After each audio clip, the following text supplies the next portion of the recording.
What is up, everybody? Yeah, so obviously in a panic trying to get the 86 done in 93 days. As you can see, I got the new door on. This is the GTS door that I bought. I bought a pair of these out of Texas. My buddy Evan was able to pick them up for me. And I've got these on because mine were rusted. And then I've done rust prevention here and here, just basically stopping any rust from occurring more. Because even though this car is a really solid chassis, it still has some problems and I don't want it to get worse. I want to stop everything where it's at. That way I can go ahead and concentrate on getting the car presentable, painted, running, driving, ready for Toge Con.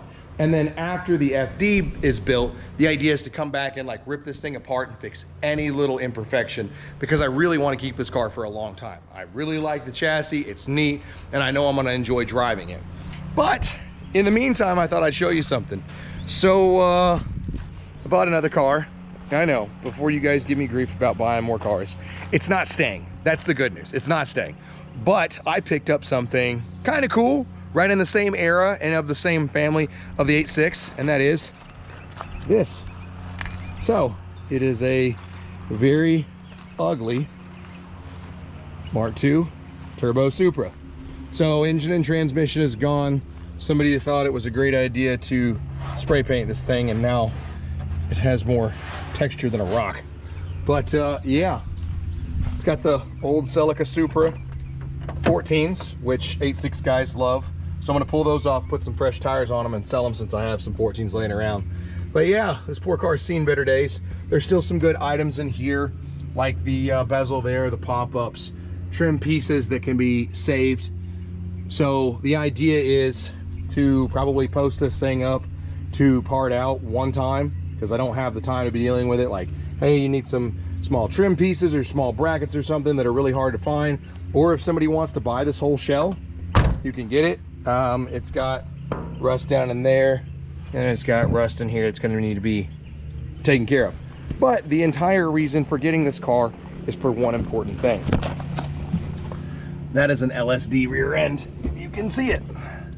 So I already ripped the cover off just to look before I bought the car, and sure enough. So reason why. The Supra rear end that I bought, the Mark I Supra, is the only Supra that had a solid axle rear end.